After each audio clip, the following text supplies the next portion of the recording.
వరంగల్ జిల్లాలో ప్రజాపాలన విజయోత్సవ సభను హనుమకొండ ఆర్ట్స్ అండ్ కళాశాల గ్రౌండ్ లో ఏర్పాటు చేశారు. సభా ప్రాంగణం పేరును ఇందిరా మహిళా శక్తిగా నామకరణం చేశారు. ఓరగల్లు నగరానికి అధునాతన హంగులు చాటేలా నూతన ఒరవడిని కాంగ్రెస్ ప్రభుత్వం చేపట్టింది. ఇక greater Warangal municipal corporation under ground drainage నిర్మాణం కోసం రాష్ట్ర ప్రభుత్వం నిధులను మంజూరు చేస్తూ జీవో విడుదల చేసింది. ఇక త్రినగర వాసుల చిరకాల వాంఛ సాధించారని, ఇక మాస్టర్ ప్లాన్ ద్వారా నగరానికి 3 దశల్లో పనులు జరుగుతున్నాయంటున్న ఎమ్మెల్యే నాయని రాజేందర్ రెడ్డితో మా Warangal correspondent Chandrasekhar face to face. Congress party మొదటి సంవత్సరం పూర్తవడంతో ప్రజా పాలన విజయోత్సవాలతో ప్రజల్లోకి వెళ్తుంది. ముఖ్యమంత్రి రేవంత్ రెడ్డి వరంగల్ హన్మకొండలో ఆర్ట్స్ అండ్ సైన్స్ కాలేజీలో ప్రజా పరిపాలన దినోత్సవానికి రానున్నారు. ఈ ఏర్పాట్లని పశ్చిమ ఎమ్మెల్యే రాజేంద్ర రెడ్డి పరిశీలిస్తున్నారు. ఎలాంటి ఏర్పాటు చేశారు తెలుసుకుందాం. సార్ నమస్కారం సార్. ముఖ్యమంత్రి ప్రజా పరిపాలన దినోత్సవానికి ఇక్కడ ఎలాంటి ఏర్పాట్లు చేశారు? బ్రహ్మాండమైన ఏర్పాట్లు జరుగుతున్నాయి. ఇలా వరంగల్ జిల్లా కొత్త రూపం చూడబోతున్నది. చాలా వరాలు ముఖ్యమంత్రి రేవంత్ రెడ్డి గారు ఏదైతే ఎలక్షన్ల ముందు మాట ఇచ్చిండో వాటన్నిటిని నిలబెట్టుకోవడానికి పెద్ద ఎత్తున వరాలు ఇవ్వటం ఇలా వరంగల్ జిల్లా రూపురేఖలే మారబోతుంది. ఎయిర్పోర్ట్ కానివ్వండి, మాడవీధులు కానివ్వండి, పాలిటెక్నిక్ కానివ్వండి, ఎన్నో కూడా ఇలా తెలంగాణలోనే లేనటువంటి కాళోజీ కళాక్షేత్రం, అంత కళాక్షేత్రాన్ని ఇలా ఇక్కడ జరగబోతుంది. Outer ring road, master plan, under ground drainage, ఇవన్నీ వాళ్ళ తిరిగి మేము మాటలు చెప్పి టేపులు పట్టుకొని తిరిగి గాడుపులో బాణాలు వేయలే. డైరెక్ట్ అమౌంట్ రిలీజ్ చేసి అమౌంట్ జీవోలు ఇచ్చిండు, వీటికి గెజిట్లు ఇచ్చిండు. అది మా గొప్పతనం. వాళ్ళు మాటలతో కడుపులు నింపిండ్రు, మేము చేతలతోటి కడుపులు నింపుకుంటూ వెళ్తున్నాం. అది మా గొప్పతనం అని చెప్తాం. సార్ ఇక్కడ ఎన్నికల ముందు ఈ ప్లేస్ నుంచి మీరు రైతు భరోసా ఇచ్చారు రాహుల్ గాంధీ పేరులో. అది మీరు గెలవగానే మీరు అది నెరవేర్చారు. అలాగే ఉమ్మడి వరంగల్ జిల్లాలోని ములుగు నుండి కూడా ఇటు మహిళా భరోసా ఇవ్వడం జరిగింది. ఇవన్నీ కూడా ఈ వరంగల్కి ప్రత్యేకత ఉంది. మళ్ళీ తిరిగి ఇక్కడ విజయోత్సవ సభ కూడా ఇక్కడ నుంచే మొదలు పెడుతున్నారు. ఎలా ఉంది?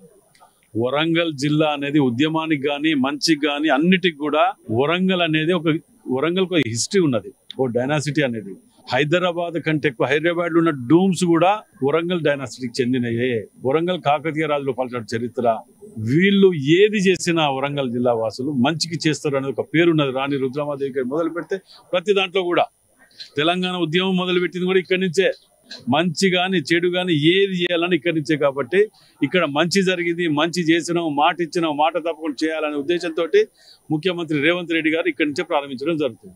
సార్ ఒకటి మాట సార్, ఇప్పుడు ఇక్కడ కాంగ్రెస్ ప్రభుత్వం ఏమి చేయకుండా ఫెయిల్ అవ్వటం వల్ల ఇక్కడ ప్రజలను మభ్యపెట్టడం కోసం ఈ భరోసా ఇది అని చెప్పి ప్రజలు మభ్యపెడుతుందని బీఆర్ఎస్ నాయకులు ముఖ్యంగా ఎర్రబెల్లి దయాకర్ కామెంట్ చేస్తున్నారు. సార్ మీరేమంటారు? వాళ్ళు టేపులు పట్టుకొని తిరిగినారు ఎయిర్పోర్ట్ చుట్టూ. మేము 205 కోట్లు పట్టుకొచ్చినాం. ఎవరు మబ్బ పెట్టిండ్రు దీంట్లో అనేది మీకు అర్థమవుతున్నది కదా క్లియర్ గా. మీకు ఇప్పుడు అర్థమైందా? వాళ్ళు ఇప్పుడు ఇదే దయాకర్ రావు గారు కానీ వీళ్ళందరూ కలిసి పోయి టేపులు పట్టుకొని తిరిగిన రూపాయి తెచ్చిండ్రా?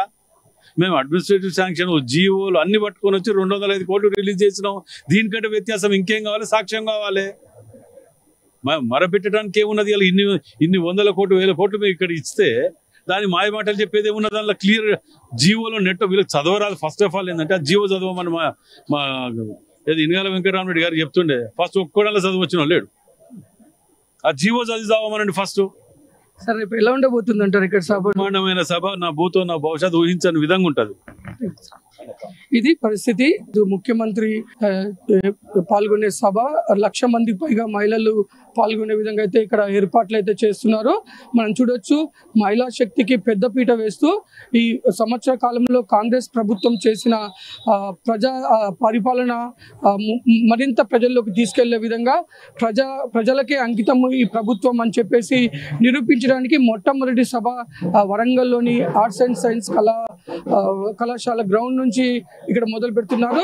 ఈ ప్రాంగణాన్ని కూడా ఇందిరా మహిళా శక్తి అని కూడా పెట్టడం జరిగింది.